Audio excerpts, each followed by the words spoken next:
So hello everyone, welcome to Vansh smart classes Jaipur. आज हम start करने वाले हैं एक नई सीरीज जिसके अंदर सीएमए इंटर डायरेक्ट टैक्स के पास्ट ईयर्स के पेपर को हम सॉल्व करवाएंगे। ये जो सॉल्यूशन रहेगा ये पर क्वेश्चन वाइज रहेगा, ना कि पर टॉपिक वाइज या कंप्लीट। ठीक है, जिससे क्या होगा कि अगर किसी स्टूडेंट को कोई पर्टिकुलर ईयर का क्वेश्चन नहीं आ रहा है तो वो पर्टिकुलर उस वीडियो को देख सकता है, उसको पूरा देखने की जरूरत नहीं है या ढूंढने की जरूरत नहीं है। ठीक है, सपोज आपको जून 19 का कोई क्वेश्चन समझ में नहीं आ रहा एग्रीकल्चर इनकम का, तो आप सर्च करेंगे एग्रीकल्चर इनकम जून 19 तो आपको उसका सॉल्यूशन मिल जाएगा। ठीक है, तो इस हिसाब से हम कोशिश करेंगे कि सारे क्वेश्चंस का सॉल्यूशन हम आपको प्रोवाइड कर दें, तो जिससे आपको इजी हो जाए और एक स्कैनर खरीदने का, स्कैनर को प्रिंट कराने का या पेपर डाउनलोड करने का वो सारा झंझट खत्म हो जाए।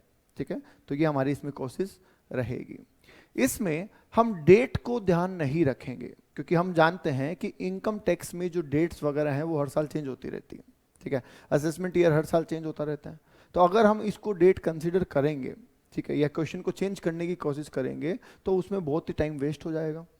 ठीक है, तो इसलिए हम डेट को कंसीडर नहीं करेंगे।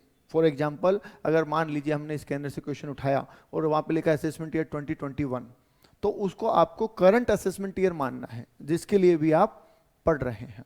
राइट, हो सकता है कि अभी आप जून 23 में एग्जाम दे रहे हो, दिसंबर 23 में दे रहे हो या जून 24 में दे रहे हो, तो अकॉर्डिंगली आपको अपने हिसाब से उसको एडजस्ट करना है। क्वेश्चन में हम उसको क्या कर देंगे, एडजस्ट कर देंगे। ठीक है, हाँ, जिस अटेम्प्ट के लिए हम वो वीडियो बनाएंगे उसमें जो चेंजेस रिक्वायर्ड होंगे वो जरूर मैं मेंशन कर दूंगा। जैसे रेजिडेंशियल स्टेटस में रिक्वायर्ड नहीं होगा, कैपिटल गेन एक ऐसा चैप्टर रहेगा जहां पे इंडेक्स नंबर की वजह से चेंजेस रिक्वायर्ड रहेंगे। ठीक है, तो वहां पे मैं मेंशन कर दूंगा कि कौन सी ईयर के लिए कौन सी रेट लेनी है। बाकी कहीं पे जरूरत नहीं पड़ेगी, तो हम कोशिश करेंगे कि हम डेट्स वगैरह को साइड में करके चलें ताकि बार बार वीडियो भी नहीं बनाना पड़ेगा हमको और बार बार चेंज भी नहीं करना पड़ेगा। राइट, चलिए, तो ये हम शुरुआत करने जा रहे हैं। तो आज के लिए हम ले लेते हैं एक topic which is agriculture income. ठीक है, होता क्या है, टैक्स में कुछ ऐसे टॉपिक्स हैं जिनको बहुत से बच्चे छोड़ के चले जाते हैं ये मानते हुए कि वो इररिलेवेंट है या वो बहुत कम आते हैं, पर होता ऐसा है कि उन्हीं में से क्वेश्चन भी आते हैं और वो क्वेश्चन फिर बच्चे को छोड़ना ही पड़ता है, उसके पास कोई सॉल्यूशन नहीं होता है। राइट, तो सबसे पहले उसी में एक टॉपिक है एग्रीकल्चर इनकम।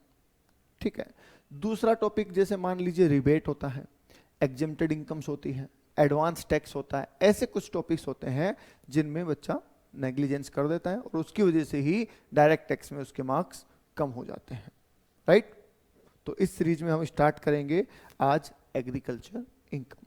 ठीक है, ये इंट्रोडक्शन का वीडियो अलग रहेगा और अब हम जो क्वेश्चन सोल्व करेंगे उनके सबके सेपरेट वीडियो रहेंगे और वीडियो का नाम भी, जैसे कि जून 29 का क्वेश्चन है तो नाम भी उसका ऐसे ही रहेगा, जून 2019 एग्रीकल्चर इनकम। इस तरीके से टॉपिक और अटेम्प्ट का नाम रहेगा। ओके, चलिए तो फिर शुरू करेंगे अभी हमारा पहला क्वेश्चन।